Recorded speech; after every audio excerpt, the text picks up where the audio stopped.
नमो तस् भगवतो अरहतो सम्मा सम्बुद्दस्स। नमो तस् भगवतो अरहतो सम्मा सम्बुद्दस्स। नमो तस् भगवतो अरहतो सम्मा सम्बुद्दस्स। साधु साधु साधु।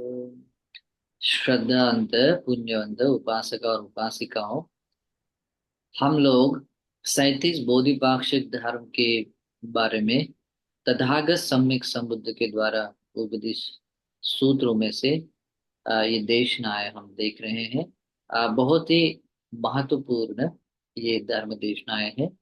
तो हमने इस 37 बोधिपाक्षिक धर्म में से हम सम्यक प्रधान, जो चार सम्यक प्रधान है, इसके बारे में जानकारी देखते हैं।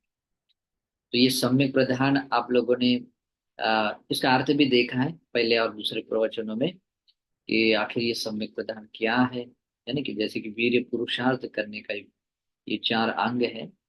और ये भगवान के शासन में मतलब कितनी भूमिका निभाते हैं, कैसा उसका स्वभाव है, और कैसे कोई व्यक्ति ये प्रधान वीर्य का प्रतिलाभ करने उससे युक्त बन सकता है ना।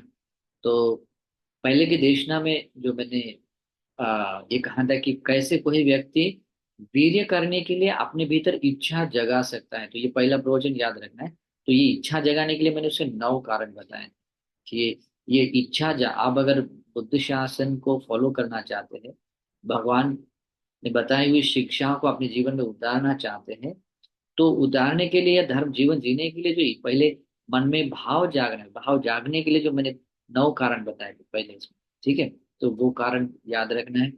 और उसके बाद में जो मैंने पिछले धर्म देशना में जो कहा था कि ये जो आ, चार प्रकार के ये है सम्यक प्रधान वीर्य है। इन वीर्य प्रधान वीर्य को अगर कोई व्यक्ति उसका प्रतिलाभ करता है, तो प्रतिलाभ करने के बारे में मैंने बताया था कि कैसे कोई व्यक्ति उसका प्रतिलाभ कर लेता है।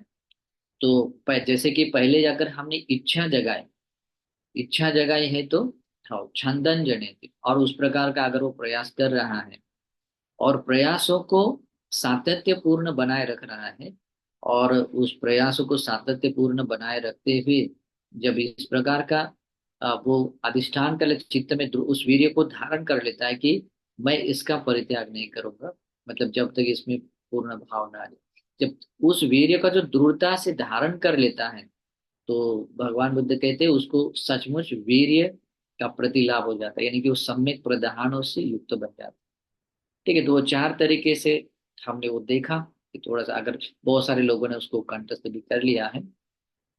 जैसे कि अनुत्पन्न पापी अकुशल धर्मों के अनुत्पाद के लिए पहला होता है उत्पन्न हुए पापी अकुशल धर्मों को नष्ट करने के प्रहार करने का एक वीर्य प्रधान वीर्य है। अपने भीतर बहुत सारे कुशल या जो भी कुशल धर्म नहीं है, तो अनुत्पन्न कुशल धर्मों के उत्पाद के लिए और उत्पन्न हुए कुशल धर्मों की स्थिति को बनाए रखना है, उसको बिल्कुल ढलने नहीं देना है, और उसको अपने भीतर और बढ़ाते हुए उसकी भावना परिपूर्ण ये करनी है। तो इस तरह से आ, इन चार सम्यक प्रधानों के बारे में हमने पिछले धर्म देशना में कहा था, मतलब बताया गया था। अब ये चार सम्यक प्रधान ही है सेम उसी प्रकार से, लेकिन उसको और गंभीरता से एक दूसरे सूत्र उपदेशों में भगवान ने बताया है। उसकी गंभीरता बहुत है, लेकिन मैं अगले प्रवचनों में उसके बारे में बताऊंगा, लेकिन इस प्रवचन में आपको उसकी गंभीरता थोड़ी सी और बताऊंगा। एक संवर सूत्र है, संवर सूत्र है, और संवर सूत्र में इन चार सम्यक प्रधानों के बारे में कुछ बताया है। तो भगवान कहते हैं सम्यक प्रधान चार तरह के हैं, तो उस चार में ऐसे डिवाइड किया जाता है। पहला आता है संवर प्रधान, दूसरा आता है प्रहान प्रधान, तीसरा आता है भावना प्रधान, और चौथा है अनुरक्षण, अनुरक्षण यानी प्रधान। ये चार है। ये शब्द याद रखने, क्योंकि मूल शब्द को जब हम याद रखते हैं तो हमें वो ज्ञान लंबे समय तक ध्यान में रखने के लिए बहुत काम आता है। तो पहला है संवर प्रधान, प्रहान प्रधान, भावना प्रधान, और अनुरक्षण प्रधान। ठीक है, तो इस तरह के ये चार सम्यक प्रदान है। तो इसका भी हम स्टेप बाय स्टेप ये करते हैं, मतलब थोड़ा सा विस्तार देखते हैं कि आखिर ये संवर प्रधान आखिर क्या होता है। तो संवर यानी कि भगवान बुद्ध की देखिए, कोई अगर कोई व्यक्ति गलती करता है और गलती करने के बाद गलती के तौर पर अगर वो देख लेता है, समझ लेता है और अपने आप को संवर कर लेता है कि मैं ऐसी गलती इस क्षण से मैं नहीं करूँगा, तो अगर वो अपने आप को जैसे संवर कर रहा है, तो संवर करना, ये भगवान बुद्ध ने कहा, ये अपने आप में बहुत बड़ा पुरुषार्थ है, बहुत बड़ा वीर्य है। और इसी के बारे में भगवान बुद्ध ने एक बात कही थी, मतलब बहुत सारे ऐसे लोग थे जो भगवान के समय में भी इस तरह की कुछ गलतियां कर चुके थे, तो उन्होंने भगवान के पास जाकर, भगवान के श्रावकों के पास जाकर अपनी गलतियों को, हाँ, गलतियों को प्रकट किया और उन्होंने समझ लिया कि भगवान मेरे द्वारा ये इस तरह का एक प्रमाद हुआ है, और इस प्रमाद के कारण मतलब जो नहीं करनी चाहिए थी बात वो हो गई है। लेकिन मैं इसको यथाभूत देख रहा हूँ, समझ रहा हूँ, और मैं ये भी समझ रहा हूँ कि ये मेरे से नहीं होनी चाहिए लेकिन हो गई है। तो इस तरह से जब वो अपनी उस गलती को समझता है, देखता है, और भगवान को कहता है कि भगवान, मैं इस क्षण से मैं इस क्षण से ऐसी गलती कभी नहीं करूंगा, और इस गलती से जो भी गलती की जो अकुशल हुआ उस अकुशलों से दूर रहने की शिक्षा ग्रहण करता हूँ। इसलिए मुझे आप क्षमा करें, जो भी है जो क्षमा याचना करें। तो भगवान कहते हैं ये बात सच है कि जो भी अज्ञानता के कारण जो बात नहीं करनी थी वो कर ली है। लेकिन अगर कोई व्यक्ति अपनी गलती को देखता है और अपने आप को संवर करता है, तो भगवान कहते हैं ये मेरे धर्म में क्या है, मेरे धर्म में उन्नति कहलाती है। उन्नति यानी कि उसको धर्म का आचरण करने के लिए, पुरुषार्थ करने के लिए स्टार्टिंग है, बोलते हैं उसकी उन्नति निश्चित होती है। ठीक है, तो इस तरह से भी अपने आप को संवर करने से भी हम बहुत सारी बुराइयों को दूर हटा सकते हैं, अच्छाइयों को अपने भीतर बढ़ा सकते हैं। तो ये भी है। तो उसी के आधार पर एक इस संवर सूत्र में संवर प्रधान को भगवान बुद्ध बताते हैं। तो इस प्रकार से बताते हैं, भगवान कहते हैं कुछ, क्योंकि जितने भी आकुशल पैदा होते हैं, वो आकुशलों के जो द्वार हैं, उन द्वारों पर मतलब संवर करना है, मतलब वहां से उसको एंट्री होने नहीं देना है। वहां पे आकुशल धर्मों का अगर आपने एंट्री होने दे रहे हैं, तो आप उसके मतलब संरक्षण नहीं कर रहे, है ना। तो संरक्षण करने के लिए, संवर यानी कि वो कंट्रोल, मतलब संवर में रहना है कि उसको आ, कभी अपने भीतर कहीं आकुशल उत्पन्न ना हो, इसके लिए अपने आप को संवर कर रहे हैं। तो ये संवर एक शील भी है, और संवर ये प्रधान वीर्य भी, ठीक है। और संवर ये अपने आप को उस धर्म में स्थिर करने का एक प्रभाव है। तो इसलिए सम्यक प्रधानों में से पहला संवर आता है, संवर प्रधान। तो भगवान इसमें इस प्रधान वीर्य के बारे में बताते हैं, कैसे कोई व्यक्ति सम्यक प्रधान संवर प्रधान से युक्त होता है, और ये क्या है। तो भगवान कहते हैं, यहाँ कोई व्यक्ति चक्षु से रूप देखता है, चक्षुना रूपं दिस्वा न निमित्त गाही होती, न व्यंजन गाही होती। तो जनरली अगर आकुशलों का आरंभ हो जाता है, तो कोई व्यक्ति मतलब यही होता है कि जब चक्षु से कोई व्यक्ति रूप देखता है ना, जनरली पुरुष स्त्री का रूप देखता है, स्त्री पुरुषों का रूप देखता है, तो निमित्त को ग्रहण करते हैं कि जैसे कि ये पुरुष है या ये स्त्री है, एक्स वाई जेड जो भी है, और वो उसको कहते हैं, अगर है करके जो संज्ञा जगाता है, उसको ग्रहण कर शुभ निमित्त के साथ जगाता है, तो ये कहलाता है निमित्त ग्रहण कर देना। और व्यंजन गाही का अर्थ होता है कि अगर हम उसके अंग प्रत्यंगों को अगर हम निहार रहे हैं, और जैसे कि शुभ दृष्टि से, और उसके अनुसार अगर हमारे भीतर क्योंकि ऐसा करते हैं, तो उसमें आसक्ति पैदा हो जाती है, अकुशल पैदा हो सकते हैं। अगर कुरूप रहा तो मतलब अप्रिय लगने रहा तो द्वेष का संस्कार जागता है, प्रिय रहा तो राग का संस्कार जागता है, और नहीं तो और भी मोह मूर्धता का संस्कार जागता है। तो इस तरह से भगवान कहते हैं कि जब हम निमित्त ग्रहण नहीं करेंगे, और उसके व्यंजन को भी अनुव्यंजन को भी ग्रहण नहीं करेंगे, तो ऐसा नहीं होगा। मतलब क्या होगा, मतलब प्रिय अप्रिय भाव जैसा नहीं रहेगा, जस्ट देखने में मात्र देखना होगा, और इस कारण से कोई अकुशल पैदा नहीं होगा। इसलिए भगवान कहते हैं, अगर मैं अगर मैं ऐसा देखूं कि मैं असंवर इंद्रियों का मतलब जैसे देखो, जैसे कोई अच्छा लगा तो अच्छा है करके देखो, उसका निमित्त ग्रहण करने वाला, या उसके अनुव्यंजन आकार रंग रूप को अगर मैं निहारने वाला उसमें शुभ निमित्त पैदा करके आसक्त होने की दृष्टि से अगर देखो तो क्या होगा, पापी अकुशल धर्म उत्पन्न होगा। उसमें राग भी जाग सकता है, द्वेष भी जाग सकता है। द्वेष इसलिए जागता है क्योंकि कुछ बहुत सारे रूप ऐसे होते हैं जो हमें अच्छे नहीं लगते, और मोह मूर्ता तो जागती है, इसमें कोई ये नहीं होता। एक संसार का एक स्वाभाविक स्वभाव होता है, आदमी बहुत संसार मतलब संसार में संचरण करते हुए अज्ञानता के कारण मोह स्वाभाविक रूप से जाग देता है। तो वो सोचता है कि अगर मैं असंवर इंद्रिय यत्वाधिकरण में चक्षु इंद्रिय असंवतन विहरंतन, अगर मैं इस चक्षु इंद्रियों को असंवर होकर मैं विहार करूं, अविद्या दो मनसा, इसमें दो चीजें हैं।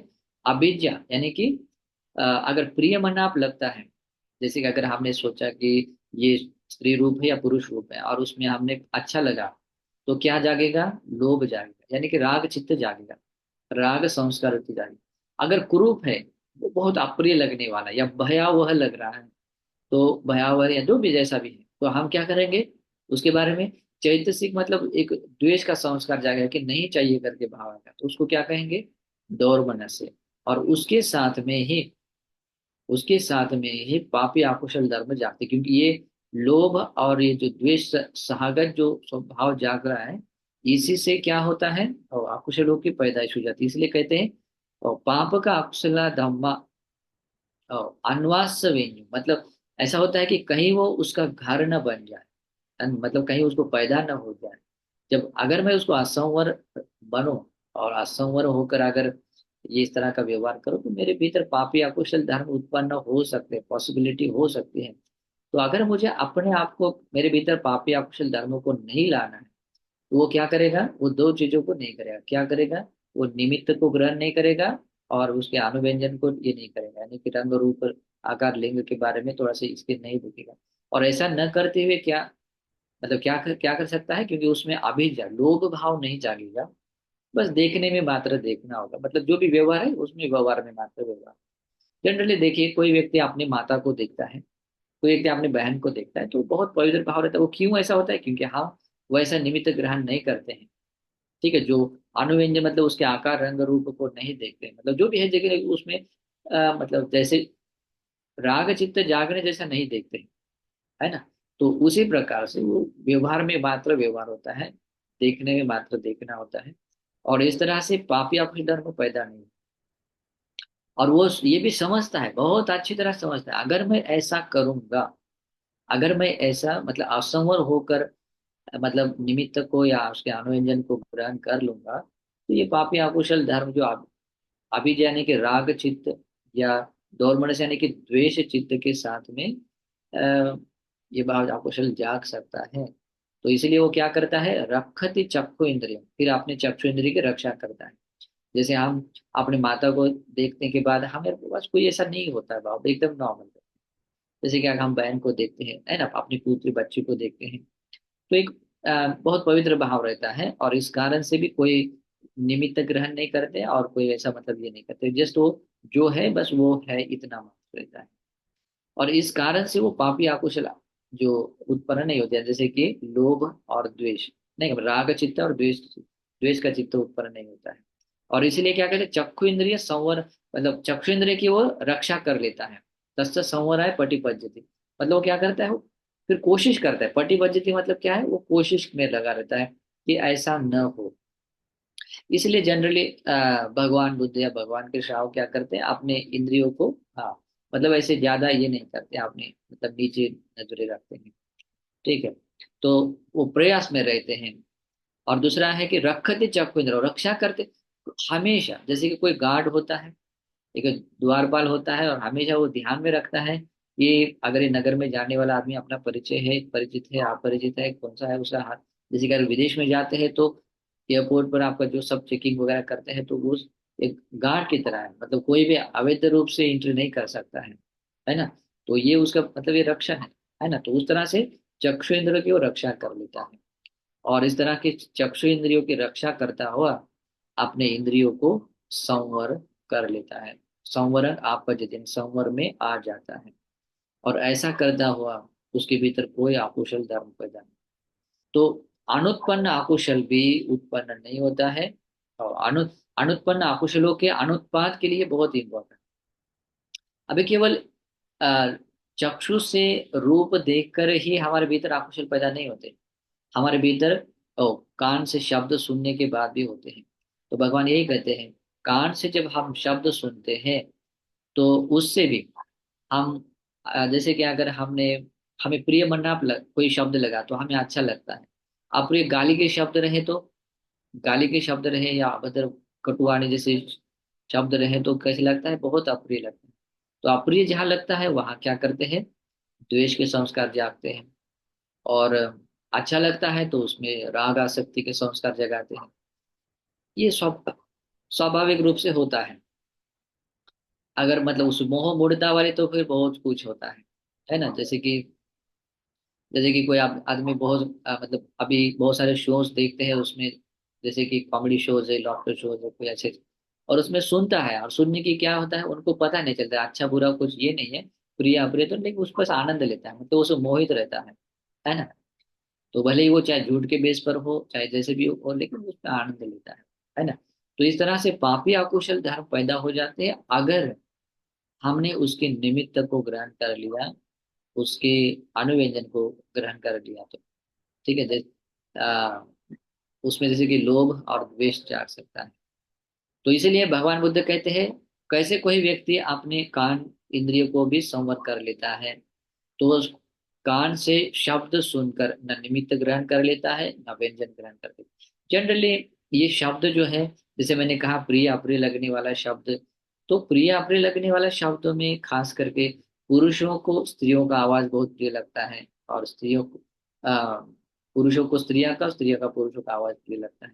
और उसी प्रकार फिर अप्रिय तो बहुत कुछ है, चाहे किसी का भी जिसमें गाली युक्त है, कटुवाणी युक्त है, वो तो अप्रिय लगता है। और इसमें दोनों से ही क्या होगा, अकुशल, हाँ, जड़ें पैदा होती है, अकुशल मूल पैदा होता है, उससे अकुशल हो जाता है। फिर उसको लेकर फिर आगे बहुत कुछ हो जाता है।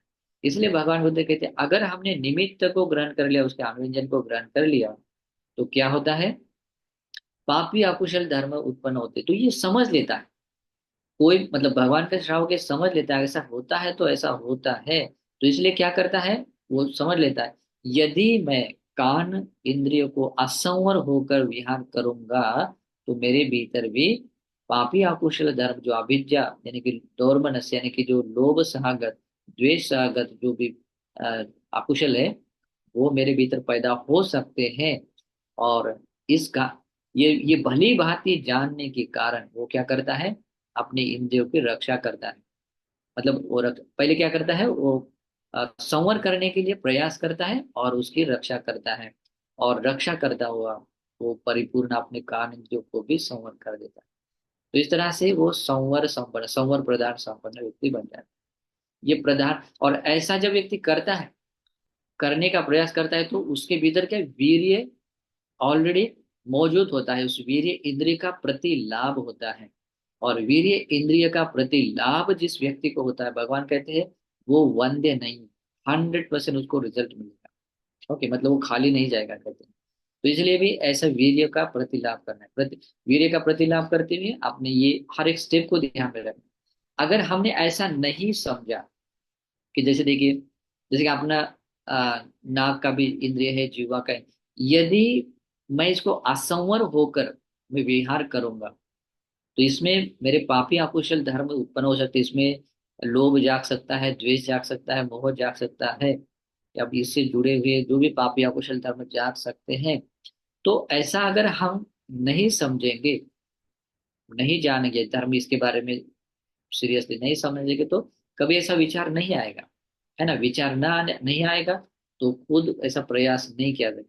छंदन जनिति वाय, अगर वो इच्छा जाग, पहले इच्छा जागना बहुत जरूरी था, उसी के बाद में ही प्रयास कर सकते हैं और प्रयासों का सातत्य बना रख सकते हैं। इसलिए इस संवर प्रधान में भी यही बात बताई, क्या है कि भगवान कहते हैं यदि यदि मैं अपने इस इंद्रियों का, जैसे कि नाक इंद्रिय है, यदि मैं इसको भी असंवर होकर विहार करूं, विहार करूंगा यानी उसके निमित्त और ग्रहण करने वाला, उसके अनुवेदन ग्रहण करने वाला बनो, तो हो सकता है अविद्या दो मनसा, जो अविद्या यानी कि लोभ सहागत, जो भी राग सहागत, राग चित्त सहागत कोई आकुशल है, दो मनस यानी कि द्वेष सहागत कोई अक्षर पाप का अकुशला धम्मा अन्वास वेन्यु, पाप या फिर धर्म उसमें पैदा हो सकते हैं, उसका वो घर बन सकता है। तो ये बात जब वो जाने तो पहले इच्छा जगता है कि अगर ऐसा होता है तो ऐसा हो सकता है, इसीलिए मुझे क्या करना है, प्रयास करना चाहिए। पहले वो इच्छा जगाता है और वैसा वो प्रयास क्या करता है, प्रयास करता है कि वो निमित्त को ग्रहण न करो, उसके अन्वयंजन को ग्रहण न करो, ये प्रयास करता है। और जो प्रयास कर लेता है तो वो प्रयास करने में रखती, और रखती घान इंद्र, जो भी नाक इंद्र है, जो कान है, जीवाक है, उसको रक्षा कर लेता है। और रक्षा करता हुआ इंद्रिय संवर को वो प्राप्त हो जाता है। तो इस कारण से वो प्रधान वीर्य कहलाता है। तो उसका वो इच्छा जागना और उसका प्रयास करना और प्रयासों में सफलता पाना, मतलब वो हो जाना, तो ये क्या है, वीर्य है। इस कारण से ये संवर प्रधान कहलाता है, प्रधान वीर्य में आ जाता है। तो उसी प्रकार अभी जिह्वा है।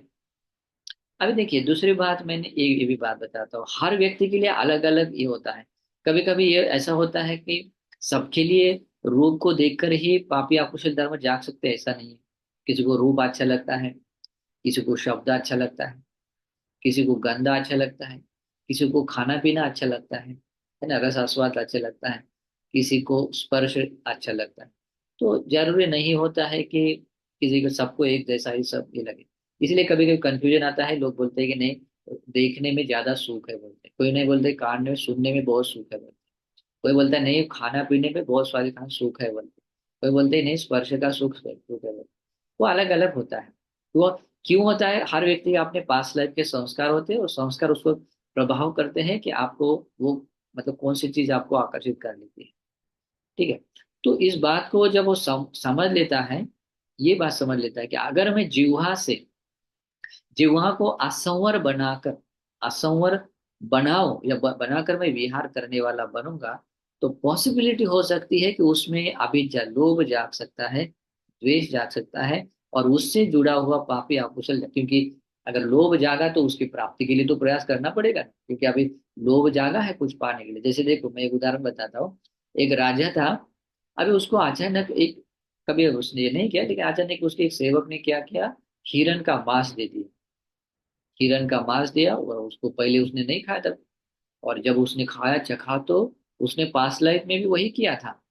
और वो अभी आज अगर आपको किसी ने दिया तो बोलेंगे नहीं नहीं मुझे नहीं चाहिए, बोलेगा है इतना गंदा भी है, ऐसा बोलेंगे, है ना। लेकिन अगर वो संस्कार जुड़ा रहता है तो वो टेस्ट है ना, अभी देखिए कैसा मन काम करता है, अद्भुत बात है, सोच नहीं सकते। और वो क्या कर लेता है, फिर उसको वो तृष्णा जाग देते हैं, और वो बोलता है कि नहीं अभी किसी हालत में मुझे यही चाहिए। ठीक है। वो बहुत भाग दौड़ करके उसके आजू बाजू के जितने वो सब मार कर लाता है। ठीक है, सब मारने के बाद भी उसकी तृष्णा खत्म नहीं होती। वो बोलते और लाओ, वो बोलते आप ना राज्य में नहीं है, बोलते हैं दूसरे राज्य में जाना पड़ेगा, और उस वहां जाने के लिए कोई ऐसा ये नहीं होता। ठीक है। तो जहाँ वो बोलता है कि जहां मुझे प्रिय मना खाना पीना है वहां मैं जाऊंगा। वो अपना राज्य वगैरह सबको सौंप देता है। और हिरण मांस खाने की तृष्णा से वो जंगल में रहता है, झोपड़ी में, पेड़ के नीचे, कहीं जा, वो सारा स्ट्रगल फेस कर सकता है। देखो राजा आदमी है, सुखासीन रहने वाला, आलीशान बेड पर सोने वाला, है ना, सब कुछ सुख। लेकिन एक तृष्णा कैसे आदमी को दास बनाती है, ये अविद्या दौर में से फिर प्रयास कर लेता है। फिर वो जंगल में जाता है, हमें एक हिरन मारता है, खाता है, हिरन मारता है, खाता है। वो तो पहले से युद्ध में बहुत बलशाली और सब कुछ स्ट्रांग भी होता है ना, राजे लोग ऐसे ही होते हैं। तो इस कारण से वो तृष्णा उसको उसका दास बनाती है। वो जागा हुआ जो अभिज्ञा है, लोभ है, वो लोभ क्या कर रहा है, वो पाने के लिए अभी वो अकुशल पैदा कर रहा है। उसी प्रकार द्वेष होता है, तो द्वेष सहागत बात होती है, मतलब अप्रिय लगने वाली बात हो तो उसको न चाहने के लिए भी, उसको लिए भी कोई प्रयास किया जाता है ना। तो ये लोभ सहागत और द्वेष सहागत या मोह सहागत ये अकुशलों की जड़ें हैं, और इस कारण से अकुशल पैदा हो जाते हैं। ठीक है। कभी इमेजिन नहीं की होती है कि आदमी को ये भी पूर्व संस्कार ये कैसे उसको प्रभावित हावी कर लेता है। लेकिन धर्म का श्रवण करने वाला आदमी क्या कर लेता है, समझ लेता है, क्या समझ लेता है, अगर मैं इन जिह्वा इंद्रियों को असंवर होकर मैं विहार करूंगा, और उसके मतलब उस रस को लेकर, मतलब जो स्वाद को लेकर, अगर मैं उसके निमित्त को ग्रहण करूँ, अरे कितना अच्छा है करके, है ना, स्वाद को ग्रहण, निमित्त को ग्रहण करूंगा, या उसके अनुव्यंजन को ग्रहण करूंगा, तो हो सकता है मेरे भीतर पापी अकुशल धर्म उत्पन्न होंगे, या वो मेरे पापी अकुशल धर्मों का घर बन सकता है। इसलिए मुझे ये पापी अकुशल उत्पन्न नहीं करने हैं। वो पहले इच्छा जगाता है और बाद में प्रयास करता है। जिह्वा इंद्रिय और संवरण आप मतलब पटी, क्या कहते हैं उसको, पटिपाज्यते। पटिपाज्यते का मतलब होता है वो प्रति मतलब प्रयास में लगा रहता है, और ऐसा करता हुआ जीवा इंद्रियों की रक्षा कर लेता है। और जीवा इंद्रियों की रक्षा करता हुआ जीवा इंद्रियों को परिपूर्ण संवर कर लेता है। तो इस तरह से अपने जीवा इंद्रियों को संवर प्रधान वीर्य का प्रतिलाभ कर लेता है। ठीक है। उसके बाद में आता है काया है। काया से स्पृष्टव्य पदार्थ का स्पर्श करते हुए वो ना तो निमित्त को ग्रहण करता है, ना अनुव्यंजन को ग्रहण कर लेता है।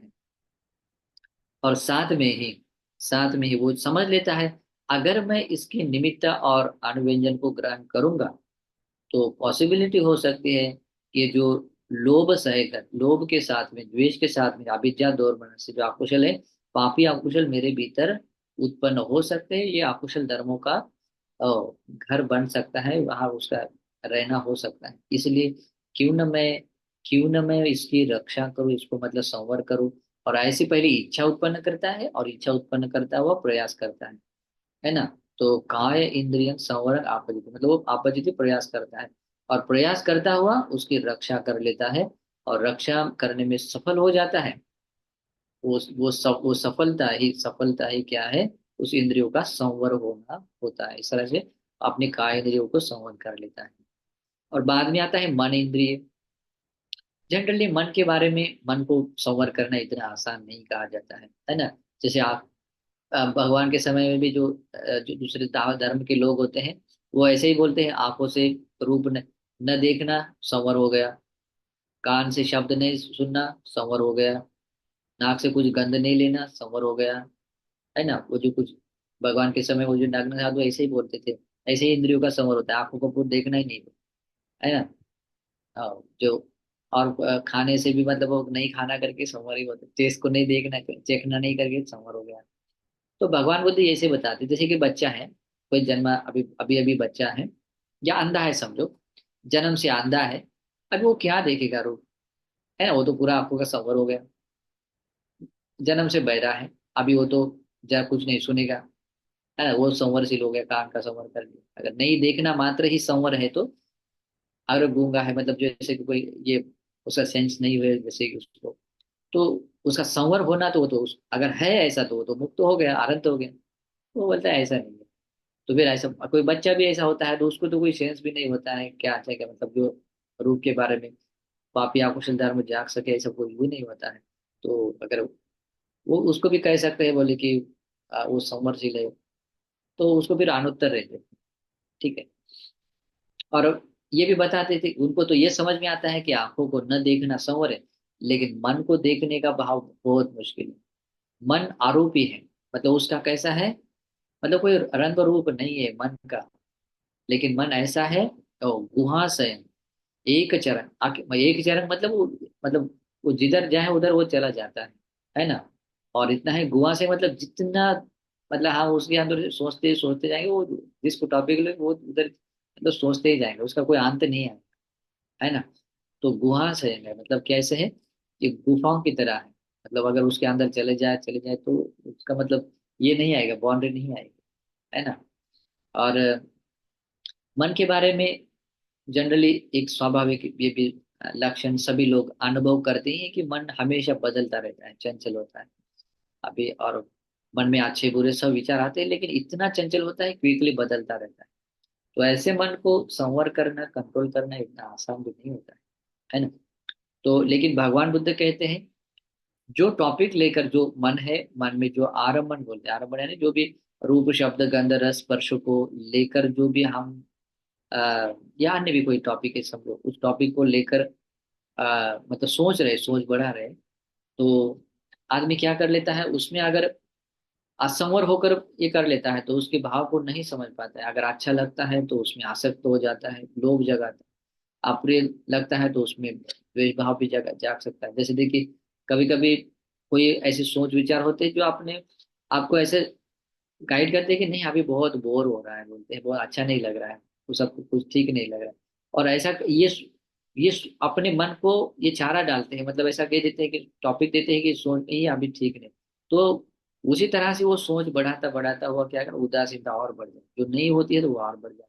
लेकिन आश्चर्य क्या होता है जब आपका कोई और कोई प्रिय व्यक्ति आ जाता है, कोई अच्छा, वो सब कुछ ठीक गायब हो जाता है, फिर बोलते हैं कि अभी अच्छा लग रहा है, बोलते हैं ठीक है। तो ये आदमी के कारण नहीं होता, ये अपनी सोच के कारण, मन को हमने क्या सोच विचार दिए हैं उस पर डिपेंड करता है कि ये मन का ये स्वभाव है ना। इन शॉर्ट में मन बहुत ही चंचल है, वो कंटिन्यूस टॉपिक चेंज करता है। अगर वो असंवर होकर अगर हम विहार करते हैं तो भगवान बुद्ध कहते हैं 100% पापी अकुशल धर्म इंटर कर लेते हैं, है ना। लोभ भी जा सकता है, द्वेष भी जा सकता है। और ऐसा करता हुआ अगर व्यक्ति आ, मतलब ऐसा विहार करता है तो फिर पापी अकुशल धर्म उससे होने में ज्यादा समय भी नहीं लगता। और सबसे भयानक एक बात है कि सभी क्रिया, जो भी क्रिया की जाती है उन क्रियाओं के पीछे मन प्रमुख भूमिका निभाता है। और इसका पहले मन पैदा होता है और उसके बाद वो क्रियाएं हो जाती हैं। और वो क्रियाएं भी मन के, जिस तरह का मन उत्पन्न हुआ वैसे उस तरह से वो क्रियाएं होती, इस कारण से वो क्रियाएं भी मनोमय हो जाती है ना। तो इन शॉर्ट में ऐसा होता है कि ये मन का संवर करना ये ज्यादा इंपॉर्टेंट, क्योंकि ये सारी क्रियाएं जब हो जाती है तो उसको मन प्रमुख है ना। तो सारे अकुशलों का है या कुशलों का जो भी है, खास करके अकुशलों का अगर स्टार्टिंग देखा जाए, मूल देखा जाए तो मन। इस कारण से मन का संवर बहुत ही सुंदर है। जो मन का संवर कर लिया तो वो बाकी इंद्रिय भी संवर कर लेता है, लेकिन समझना बहुत जरूरी है। तो धर्म का श्रवण करने वाला आदमी क्या सोचता है, यदि मैं मन की का जो आलम्बन है जिसको टॉपिक्स है उसको लेकर अगर मैं निमित्त ग्रहण करूँ, उसका अनुव्यंजन ग्रहण करूँ जिससे कि और ग्रहण करने वाला बनूंगा, तो अविद्या यानी कि लोभ सहगत और द्वेष सहगत पापी अकुशल धर्म मेरे भीतर उत्पन्न हो सकते हैं और ये उसका घर बन सकता है। इस कारण से ये समझता हुआ इच्छा उत्पन्न करता है कि मैं मन का संवर करूं, कंट्रोल करूंगा। और ऐसा प्रयास करता हुआ क्या कर लेता है, प्रयास में लगता है। और मन इंद्रियन अ, मतलब संवर करने के लिए क्या करता है, पटिपाज्यते, मतलब प्रतिपादन कर लेता है, वैसा प्रयास कर लेता है। और अपने भीतर पापी अकुशल धर्म उत्पन्न न होने देने के कारण, इंटर न होने देने के कारण उसको कहते रक्षा कर रहा है। रक्षति मन इंद्रिय, वो रक्षा मन की रक्षा कर रहा है। और इस तरह रक्षा करता हुआ मन इंद्रियों को संवर कर लेता है। और ऐसा करता हुआ जो वीर्य पुरुषार्थ वो पा लेता है, इसी को कहते हैं संवर प्रधान वीर्य संपन्न। कौन या संवर प्रधान वीर्य कहलाता है। तो इस तरह से हमें ये प्रधान वीर्य करना चाहिए। और ये सभी कुशलों की जड़ें हैं, सभी कुशलों की जड़ें। इसमें बहुत कुछ है, मतलब सभी अकुशलों को दूर करने के लिए, कुशलों को उत्पन्न करने के लिए बहुत इंपॉर्टेंट। बाद में आता है प्रहान प्रधान। प्रहान प्रधान में आते हैं तीन तरह के वितर्क आते हैं, काम वितर्क, व्यापाद वितर्क, विहिंसा वितर्क। काम वितर्क यानी कि पंच काम के बारे में आता है, जैसे कि रूप शब्द गंध रस और स्पर्श को लेकर। उसके बाद में वस्तु काम है, केवल क्लेश काम ही नहीं, वस्तु काम भी, जैसे कि छोटी छोटी चीजें हैं उसमें भी जो आसक्त आदमी होता है, मेरा बेड है, मेरे कपड़े है, मेरा खाना पीना है, मेरा मेरा जो हम चीजों को उपयोग में लाते हैं वस्तु चीजें हैं, उसको लेकर भी जो आसक्तियां पैदा, सुख देखते हैं, वो भी वस्तु काम होता है। तो उसके सत्य स्वभाव को न देखने के कारण क्या होता है, आदमी उसमें गिज्ज हो जाता है। तो भगवान कहते हैं जब अपने भीतर अगर उसको मूल करके कोई वितर्क पैदा होता है, वितर्क यानी क्या होता है, उसको वो टॉपिक को मूल करके वो विचार स्टार्ट हो जाए, वो टॉपिक मन में स्टार्ट हो जाता है, उसको वितर्क कहते हैं। और उसके बारे में जो सोचते हैं, वितर्क कहते हैं, विचार रहते हैं, उसको वितर्क विचार बोलते हैं। तो क्या करना है, अगर वो काम से जुड़ा वितर्क है, अगर उसको हमने अगर मन में जगा दी थोड़ा सा, अगर सोचा कि ठीक है मैं, मतलब उसको अगर सहन कर रहे हैं, आदिवासी का मतलब सहन कर रहे हैं, मतलब उसको अच्छा बुरा न समझते हुए बस ठीक है चल रहा है तो चलने दे करके ऐसा सोच रहे हैं, तो हाँ, तो अकुशल पैदा हो जाता है, लेकिन उसका सहन नहीं करना, समझ लिया कि अकुशल है, तुरंत उसको मतलब दूर करने के लिए प्रयास कर लेना। नादिवास पजहति, उसको छोड़ देता है। छोड़ देता है मतलब वो जो भी काम से जुड़ा वितर्क मन में विचार आता है उसको छोड़ देता है। विनोदेति, विनोद हटा देता है। फिर वो मतलब कहाँ ये कर लेता है, उत्पन्न हो वितर्क तो उत्पन्न होता है मन में ही उत्पन्न होता है, तो उसको उस टॉपिक को क्या करता है, हटा देता है। विनोद बेअंती करो तू, और ऐसे हटा देता है बिल्कुल, मतलब हमेशा मतलब क्या कहते हैं, इस तरह से करता है कि उसको कोई अस्तित्व न रहे। बेअंती कर तो पूर्णतः क्षीण करता है, क्षय कर ले। बेनती करोति का अर्थ होता है क्षीण कर लेना, यानी कि उसको स्टेप बाय स्टेप करता हुआ क्षण कर लेता है। और अनभावं गमिति, अनभावं गमिति मतलब ऐसे उसको नष्ट कर देता है कि अभी वो उसको कोई मतलब शेष नहीं है ना। तो उसके लिए सपोर्टिव में आता है निष्कर्म। निष्कर्म के बारे में कहते हैं, और काम के आधीनों को जो आदमी देखता है तो उससे निष्कर्म पैदा होता है। ठीक है, तो निष्कर्म वितर्क, कुशल वितर्क। उसके बाद में आता है व्यापाद वितर्क। जो अगर अगर हमारे मन में व्यापाद वितर्क, व्यापाद है ना द्वेष सकर, द्वेष से युक्त, वो द्वेष से युक्त व्यापाद वितर्क इसलिए कहते हैं, अपने वाणी के व्यवहारों में अगर द्वेष प्रकट होता है, शरीर की क्रियाओं में अगर द्वेष प्रकट होता है तो उसको व्यापाद कहते हैं। अगर मन में अगर उस द्वेष का ऐसा घर बना लेते हैं उसको पटीक कहते हैं। लेकिन उसके साथ में, हाँ, जो पटीक पैदा करने के लिए ये द्वेष का जो टॉपिक है वो उसको कारण बन जाता है।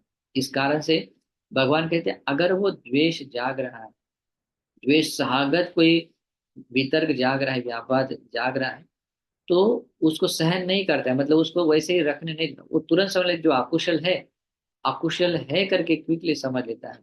और समझ लेने के कारण क्या होता है, वो छंदन इच्छा उत्पन्न करता है, इच्छा उत्पन्न करता है और उसको दूर करने का प्रयास करता है। और प्रयासों का बनाए रखते हुए अ, वो सचमुच उसको दूर कर लेता है। तो क्या कहते हैं, व्यापाद वितर्क को नादिवासी सहन नहीं करता, पजहति छोड़ देता है, विनोदेते हटा देता है, व्यंति करोति क्रमशः उसको क्षय कर लेता है, अनभावं गमिति इस तरह से उसको मतलब नष्ट कर देता है कि उसको कोई अस्तित्व न रहे। और अस्तित्व न रहे, द्वेष जहाँ नहीं है, तो फिर वहां क्या रहेगा, वो मैत्री भाव रहेगा, करुणा रहेगा। तो इस तरह से वो मैत्री संपन्न बन सकता है, अ, मैत्री सागत वो वितर्क को जगा सकता है। तो इस तरह से व्यापाद वितर्क अनभावं गमिति मतलब जो उसका अस्तित्व हमेशा के लिए वो छूट जाता है, मिट जाता है। तो ये होता है। और ऐसा जब उसको सफलता मिल जाती है तो उसको कहते हैं प्रहाण प्रधान वीर्य, यानी कि वो सचमुच वो कुशलों को जो प्रहाण करने का जो प्रधान वीर्य है वो पाने वाला बन जाता है, वीर्य का उसको लाभ होता है। और बाद में कहता है आ, विहिंसा वितर्क। अब ये इससे पहले भी मैंने आप लोगों को विहिंसा के बारे में बोला है। विहिंसा और हिंसा में फर्क आता है। विहिंसा मतलब होता है अपने काया वाचा मन से जो हम दूसरों को पीड़ा पहुंचा देते हैं, अपने काया वाचा मन से, जैसे कि खास करके पीड़ा पहुंचाने का अर्थ होता है कि किसी को बहुत तकलीफ देते हैं, है ना, खास करके काया और वाणी से। आ, डंडे से मारते हैं, ढेले से मारते हैं, कभी वाणी से बहुत टॉर्चर करते हैं, टॉर्चर करते हैं, दुख देते हैं, है ना। तो ये क्या है, उसको विहिंसा पीड़ा पहुंचा रहे हैं। तो ऐसा अगर वितर्क जागता है तो वो अकुशल वितर्क है। अकुशल वितर्क है तो वो धर्म श्रवण करने वाला आर्य श्रावक समझ लेता है कि ये अकुशल वितर्क है, और उसका वो उसको मन में थोड़ी जगह नहीं देता है, ठहरने नहीं देता है। वो जितना जल्दी हो सके उसको नष्ट करने के लिए प्रयास करता है। तो नादिवासित इसका मतलब होता है उसको सहन नहीं करता क्विकली, उसको जैसे घर में कोई आया उसको बाहर का बाहर निकालने जैसा एंट्री करने नहीं दिया, नादिवासित, तो उसका सहन नहीं करने देना, है ना। उसके बाद में आता है पजहति, उसको छोड़ देना है। जो भी टॉपिक आता है छोड़ने के लिए, जो भी आपको टॉपिक मिल जाता है वो कर, जैसे कि आ, जिसको मूल करके हमें वो द्वेष भाव आता है, या जो भी दूसरों को हिंसा पहुंचाने का भाव आता है, तो या उससे दूर हटा देना है, या अपने आप को दूसरे कामों में बिजी कर व्यस्त बनाना है, या कर्म के अनुसार सोचना है कि उसका कर्म वो अबोध है ना, तो वो अपने अज्ञान के कारण कर रहा है तो वो उसका कर्म वो भोग लेगा करके। या मैं मेरे कर्म क्यों बिगाड़ दूंगा, अगर मैं कर्म करूंगा तो मेरे से अकुशल हो जाएगा। तो इस तरह से जैसे भी हो, लेकिन अपने आप को समझा कर वो दूसरों को कष्ट नहीं देता। कष्ट देने की सोच को क्या करता है, सहन मतलब ठहरने, मन में ठहर जगह नहीं देता, मन में जगह स्थिर बनाता नहीं, उसको हटा देता है। और ऐसा करता हुआ पजहति छोड़ देता है ना, विनोद देती, मन से, मन और वो सोच उसको बिल्कुल हटा देता है, सब मतलब दूर कर देता है। और व्यंति करोति, इसका मतलब होता है कि उसको धीरे धीरे उसको क्रमशः उसको नष्ट कर, क्षीण कर देता है। अनुभावंगमिति, और उसके बाद में अपने मन में बहुत करुणा जगाता हुआ, मैत्री जगाता हुआ, हमेशा के लिए उसको नष्ट कर, अनुभाव मतलब अस्तित्व उसका मिटा देता है। तो ऐसा करता हुआ जो वीर्य प्राप्त कर लेता है, उस वीर्य को क्या कहते हैं, प्रहान, प्रहान प्रधान वीर्य, और ऐसा व्यक्ति उसका प्रतिलाभ कर लेता है। ये बहुत इंपॉर्टेंट है। उसके बाद में आता है भावना, भावना प्रधान, भावना है। अभी इसके लिए मुझे अलग से एक अलग प्रवचन देना पड़ेगा, क्योंकि ये भावना थोड़ी सी बहुत डीपली है, क्योंकि भावना प्रधान इसमें दो शब्द है। भावना यानी जो आप शमथ या विपස්සना भावना करते हैं, ध्यान करते हैं, उस ध्यान को ही भावना कहते हैं। आज की भाषा में कहे तो साधना, वो साधना है। वो भावना प्रधान वीर्य के बारे में बताया गया। तो यहाँ भावना प्रधान वीर्य में भगवान कहते हैं सात भोजंग के बारे में बताया गया। यहाँ कोई भिक्खु सती संभोजंगं भावेति, स्मृति संभोजंगिक भावना करता है। अभी मैं उसको इसी 37 बोधिपाक्षिक धर्म में जब भोजंग जब मैं आपको सिखाऊंगा, उसके बाद में सती बट्ठान में जो धम्मानुपස්සना में भोजंग पर्व सिखाऊंगा, उस समय में भी आपको ये सीखने के लिए मिलेगा। और भोजंग पर्टिकुलर चैप्टर है, वहां पर भी सीखने के लिए मिला, इसलिए मैं यहाँ पर संक्षेप में ही कहूंगा। ओके। सती संभोजंग, सती संभोजंग है। भोजंग सात होते हैं, सती संभोजंग, दम्भ विजय संभोजंग, वीर्य संभोजंग, प्रीति संभोजंग, पश्चद्दी संभोजंग, समाधि संभोजंग, उपेक्षा संभोजंग। अब ये कैसे होता है, अद्भुत ज्ञान है, उसको बिल्कुल भविष्य में स्टेप बाय स्टेप आपको समझाऊंगा। लेकिन यहाँ प्रधान वीर्य को अगर करना है, ये प्रधान वीर्य भावना प्रधान वीर्य को अगर पाना है तो कैसे करना है, इसके बारे में थोड़ा सा देख लेते हैं। तो कोई व्यक्ति सती संबोधन की भावना करता करता है, वो विवेक निश्रित, विवेक निश्रित का अर्थ होता है वो एकांत भाव का। विवेक दो तरह का होता है, काय विवेक और चित्त विवेक, है ना। तो चित्त विवेक में जैसा होता है कि अपने बीच चित्त के जो भी निवरण है आकुशल है उसको दूर हटाता हुआ, अपने भीतर के जो भी उपक्लेश है उसको दूर हटाता हुआ चित्त को मतलब ऐसे बनाए रखता है, तो चित्त का विवेक है। काय विवेक का अर्थ होता है तो काया के भी अकुशलों को हटा जाए और दुनियादारी लोग जो भीड़ भाड़ है उससे भी अलग होकर अलग हो जाता है।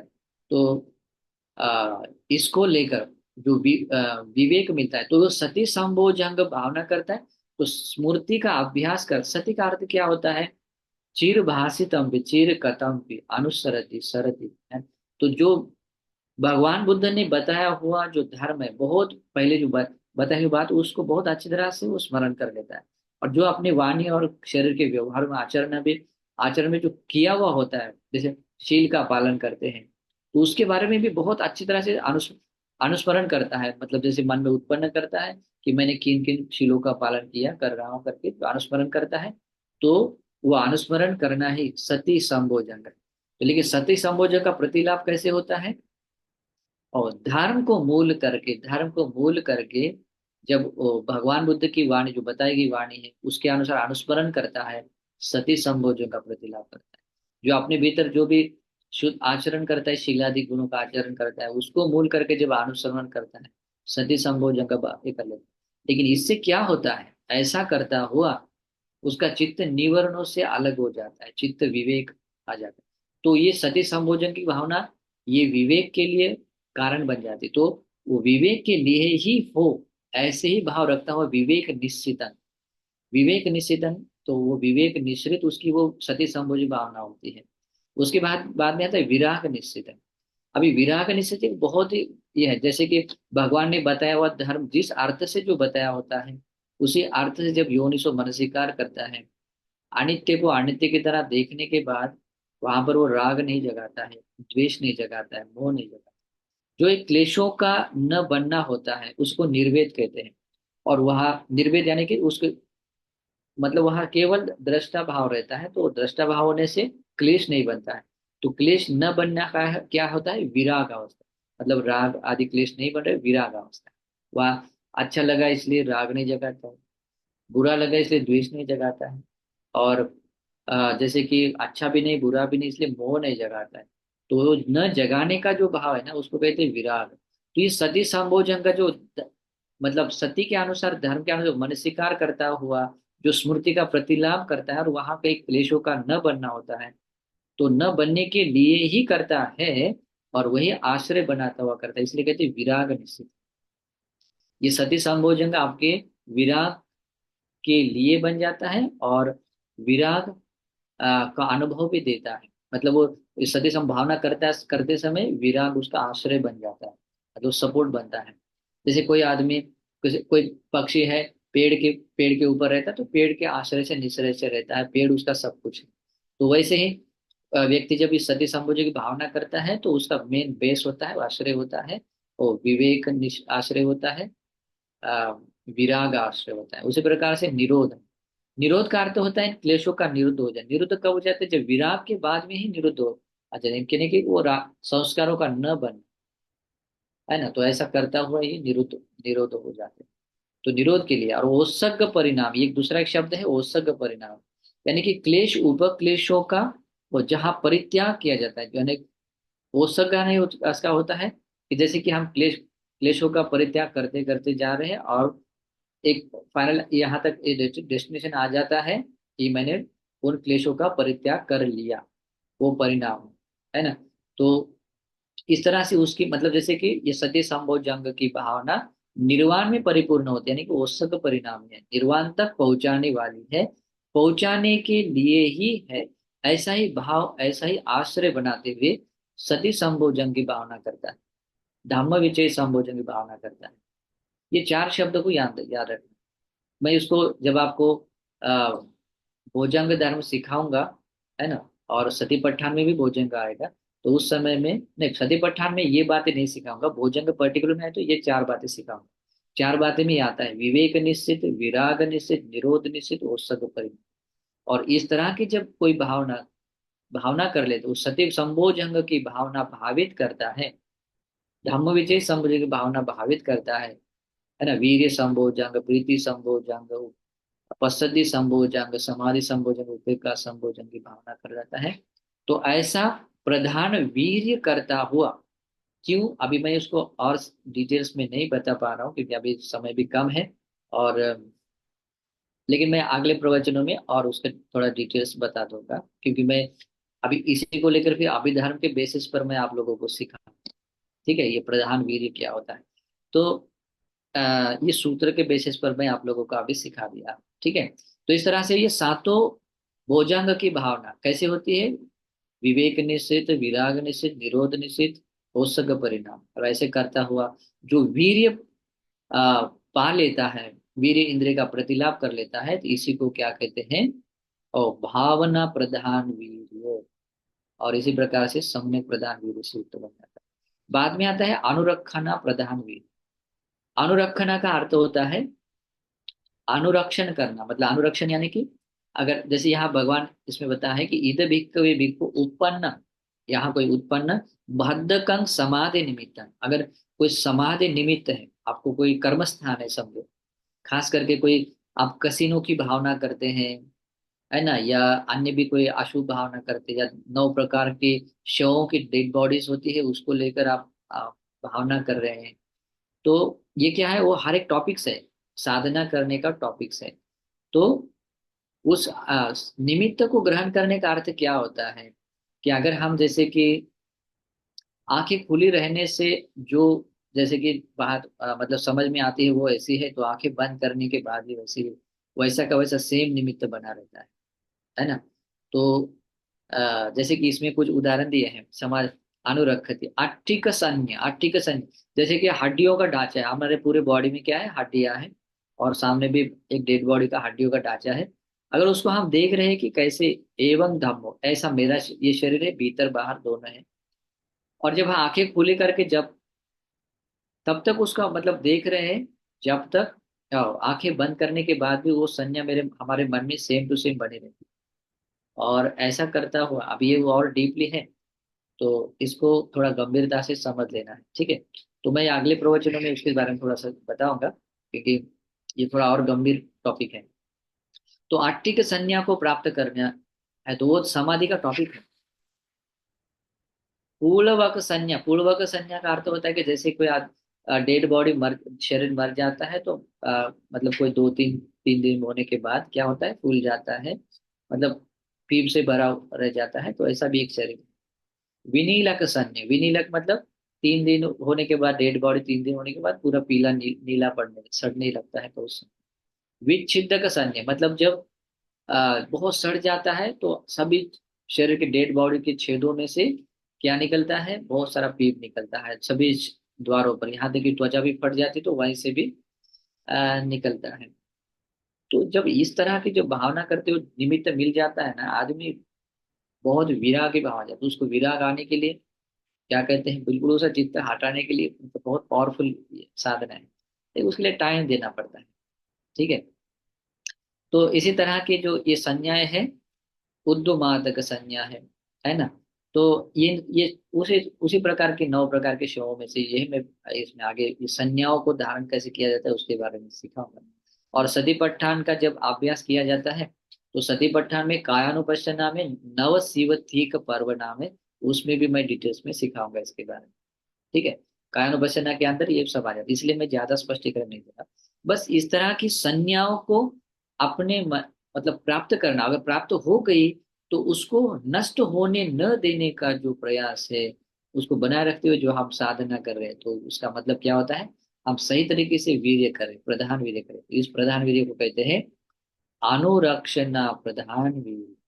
तो इस तरह से इन 4 प्रधान वीर्य को अपने में बढ़ाना चाहिए, और बढ़ाते हुए भगवान बुद्ध कहते हैं कि वो व्यक्ति सचमुच प्रधान वीर्य करने वाला बन जाता है।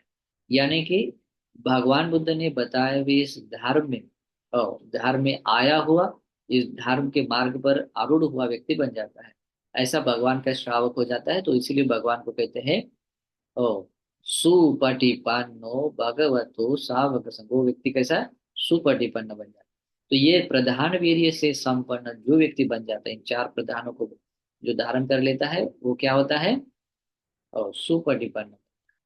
तो इन 4 प्रधानों को आपने में धारण कर लीजिए।